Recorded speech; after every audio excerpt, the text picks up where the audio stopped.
Is this, the Bluetti EB70, the most powerful power bank you can get? No, it's only 716 watts. But is it the best? Is bigger always better? I have a link in the description. If you hit that link and then enter Bluetti Urban Arc, you will get yourself £80 off. I get a drink, you get a drink. Ironically, you get a better drink than I get. Do not miss out. In this video, I thought we would take a bit of a backward step. I have the AC200 Max that will run any electrical appliance that you will find in a domestic setting. Bluetti now make an AC500, which has an inverter of 5,000 watts and will peak at 10,000 watts. That is absolutely absurd. You could literally run a small holding on that. You should not be taking anything camping that requires more power than that. But the units themselves are getting bigger. People want bigger batteries. But is that the correct way? Bluetti emailed me and said, would you like to try the EB70? And if I'm honest, I was slightly offended. You've already sent me an AC200 Max, you've already sent me a B230 with the solar panels, these big generators that will pretty much power anything. What can I tell people about the EB70? Where does this fit into it? Off-grid, not using or depending on public facilities, especially the supply of electricity. People think that being off-grid means that you're sleeping at the side of the road, or you're parked up at the top of a mountain or down in a valley. That's not necessarily what that means. Your favorite campsite may have pitches without electric hookup. And when you go to book your favorite campsite, there may be no availability for electric hookup. If that leaves you in the lurch because you haven't got the use of one electrical item, which might be the difference between camping and not camping, that is a poor state of affairs to be in. This here is the EB70. It has 716 watt hours battery capacity, which is almost 3/4 of a kilowatt. So to break that down for everyone, if you were going to run a 1 kilowatt heater, for example, off this, it would give you 45 minutes, 75% of 1 kilowatt. That's basically what is in here. That doesn't seem like a lot nowadays when the AC500 has over 3,000 watt hours. The AC200 Max, which I've got and I absolutely love, that has over 2,000 watt hours. But are we losing sight of what these are supposed to be for? These are supposed to be a backup power supply that you can portably take with you and enjoy when you go camping. Get absolutely inundated with messages, and I appreciate every one of them, where people are trying to find out the perfect power supply they need for their usage. That might be people starting from scratch. Do I go for a conventional power system? Or this may be people adding to an existing, or people with transporters, and I always pick on the transporters, and I don't mean to, but the systems that are usually installed in these are a little bit dated. If yours isn't dated, I'm obviously not offending you. If yours is dated, you appreciate this sentiment and what I'm about to tell you. So the information I want to bring you today is basically aiming at the people that have got a Volkswagen Transporter, for example, a small camper van. They already have an existing setup.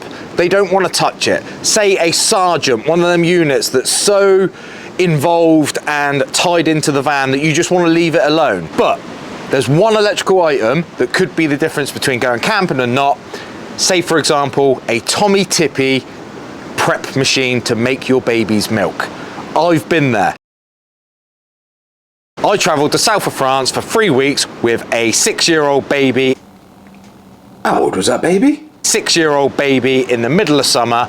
We had to be on hookup for the sake of his milk machine. Mums and dads out there may say, well, you could do it the old school way and boil water and sit there and heat it and stuff like that. When your baby is hungry at 3 in the morning, you don't want to be messing around doing that. You want to be able to press a button and hey presto, go. On the flip side, you may have a wife, girlfriend, boyfriend, husband that will not go camping without the use of a hairdryer. If you do not have an inverter already in your vehicle, this surprising little box of tricks could be the difference. This is a cracking little unit, I've got to tell you. So far, all I've seen from it is it overperforms.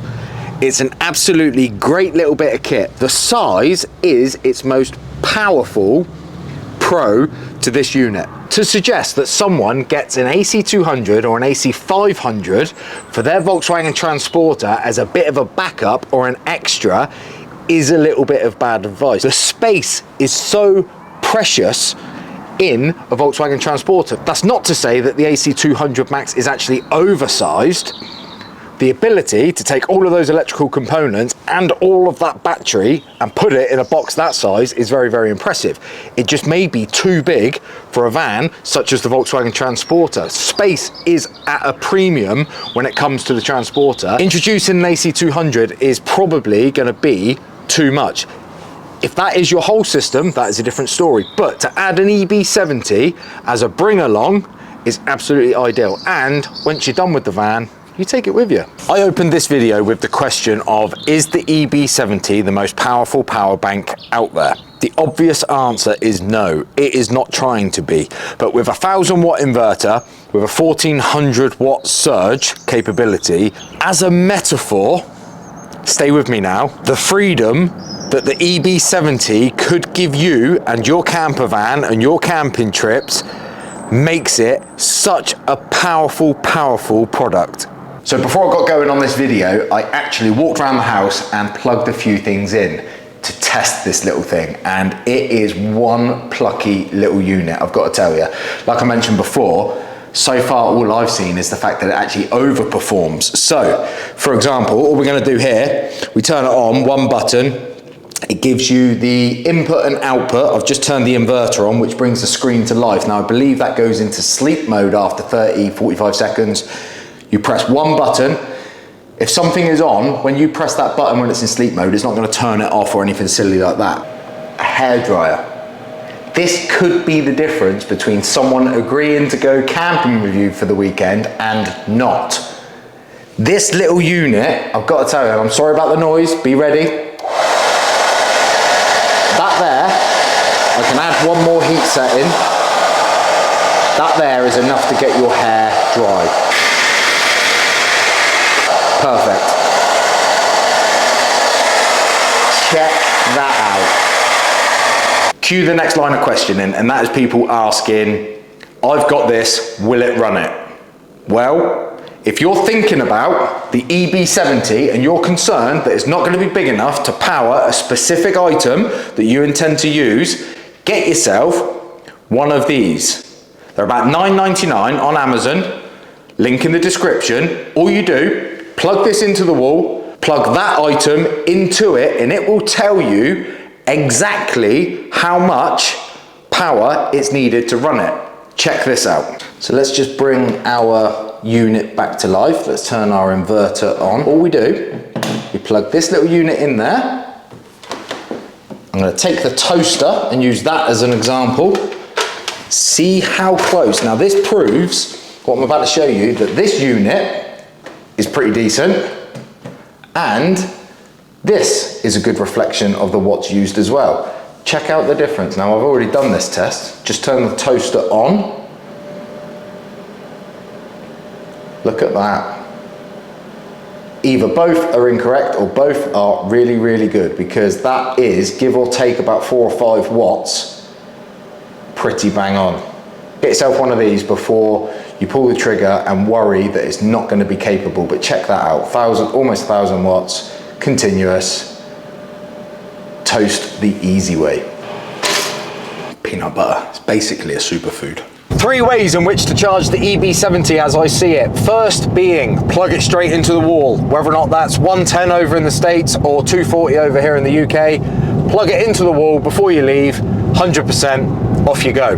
Or while you're on electric hookup, if you've got a socket face in your van, plug it straight into the wall. That's what I call mains power. Second way to charge the EB70 would be via your vehicle's cigarette lighter, as I'm doing it right now. As I'm driving, the vehicle is charging at about 100 watts. Free power.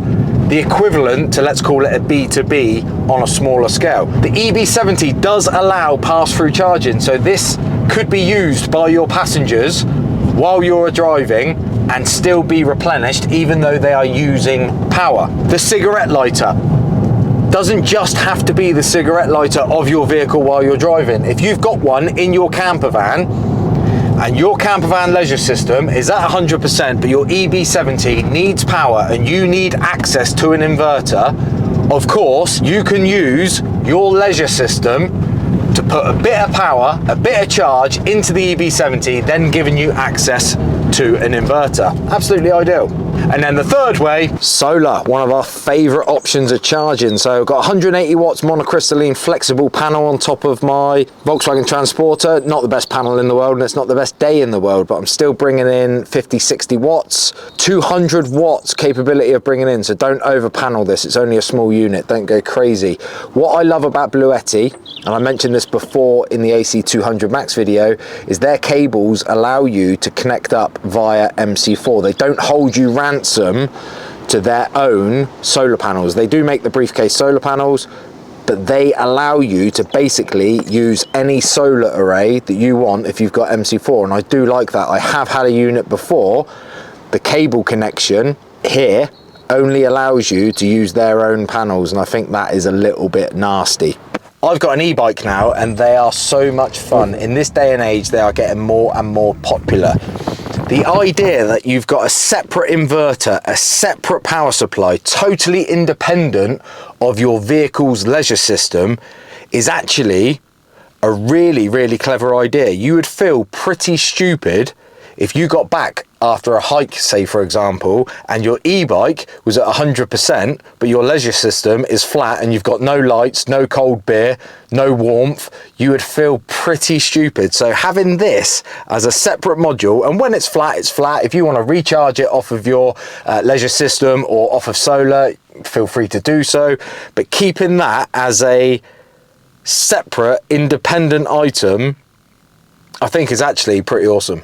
Just be careful that you don't leave it plugged into your cigarette lighter and you get out and go for a 3-hour hike, because some cigarette lighters stay powered up even though the engine's off. So just double check that. My engine's off, and I knew this anyway, but it is still taking power, which will flatten your car battery. So just be careful. Have a lovely time.